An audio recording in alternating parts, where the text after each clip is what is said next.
Sapoops, solidarity is something that you can have because honestly, I don't really care. Potato, potato, tomato, tomato. You do you, just don't involve me. But interesting development from that world at the moment cause apparently, now everyone has to boycott Waze.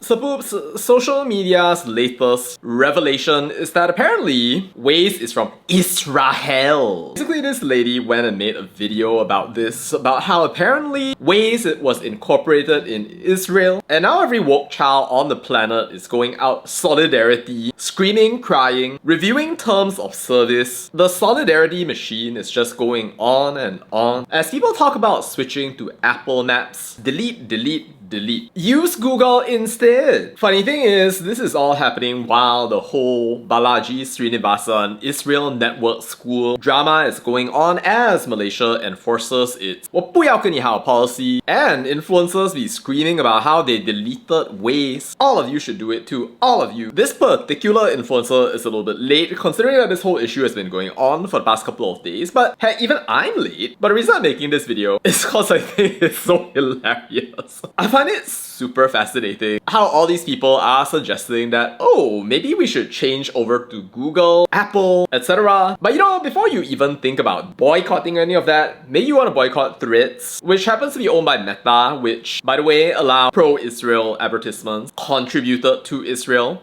So, first thing you should probably do is not to switch to Apple Maps, it's to ditch your Threads account, Faisal. You know, Sapoops, it's OpenAI Build Week, by the way, and I've been working on a couple of different projects, and one of the projects that I actually made was this one right here, which I built as a database that shows different companies linked to Israel, and it turns out that actually you have... Oh, wait! Didn't some of you want to change to Google Maps? Oops. Well, this is actually a BDS pressure target. It doesn't matter that you switch over to Google Maps cause apparently it's Project Nimbus, a $1.22 billion contract between Google and Amazon providing cloud computing infrastructure, AI and other technology services to the Israeli government and Israeli military. Wow, Google Maps for the win. And you can go right ahead and have a look at this whole set of other companies linked to Israel, including Microsoft, and by the way, also Apple. Oh, and by the way, you're watching this on YouTube at the moment, right? Technically, money is going to these sapoops and therefore to Israel, and therefore, in order to have solidarity, the only way you can do it is to close this video. Whoa, or subscribe, or you can also contribute in the link down below. Up to you. Either way, by being here, you are contributing to the Zionist war machine. Break your iPhones, get rid of Facebook, no more Instagram. What are you waiting for? Off you go. But seriously, it must be so tiring to be one of those like solidarity people. I'm so glad I'm not one of them. Seriously, in Malaysia or all over the world with this so-called solidarity movement, people just get so riled up, fighting, raging, day in and day out, against something that they cannot control, doing stupid things like flotillas, which don't actually accomplish anything. And in Malaysia, it's even worse. Politicians use the whole Israel thing to control people, to put them into a rage. Hashtag solidarity, when funnily enough, Malaysians don't even like Palestinians and just call them Rohingyans the moment their behavior doesn't match up with what these people want. Like, we come up with all this nonsense about how we don't acknowledge Israel, we are so solidarity, but it's not like Malaysia actually accomplishes anything for the Palestinian cause, and it's not even like Israelis even think about Malaysia on a day-to-day basis. What, do you think they care that we exist? It's not hate, by the way, bros. They don't even know that you exist. But still, somehow or another, in Malaysia, we have this whole industry of people just going out, screaming, hating, boycott, boycott, boycott, and then judging every single person that doesn't kowtow to their ridiculous grandstanding, while earning the wonderful privilege of becoming even more irrelevant every day. And honestly,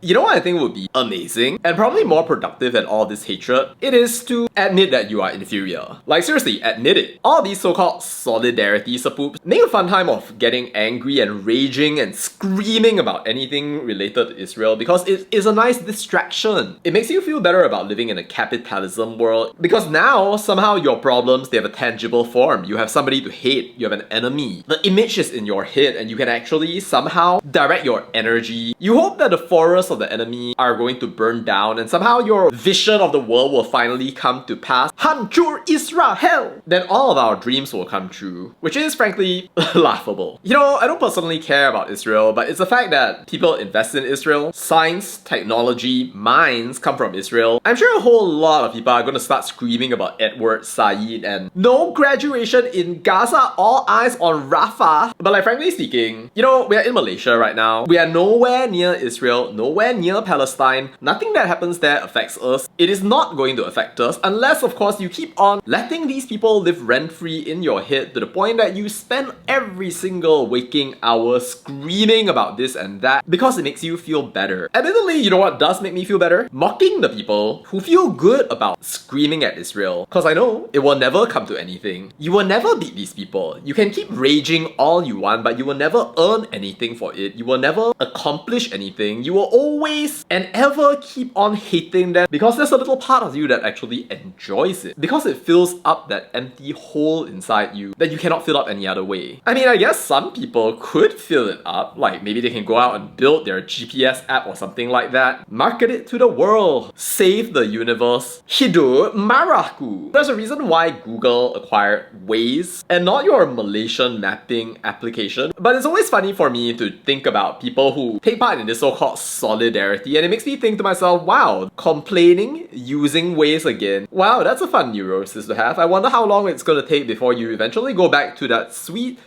download page, and before you know it, we are back to square one. Well, you can go out there and make your excuses if you like. Me? I don't even use Waze. I do use Google Maps though. Though, as we can see, it is potentially actually worse. Not that any of these people actually care though. Certainly this guy, since he makes his bag by convincing Muslims that he is the #1 Muslim out there, while using Facebook I might add. But yeah, no. Apparently people are now boycotting Waze. I'm sure they're shivering their timbers in their little Israeli homes right now and crying because of all of you out there uninstalling your app. I'm proud of you. What do you think, Sapoops? Let me know your thoughts down in the comments. That's all to say about that, and bye.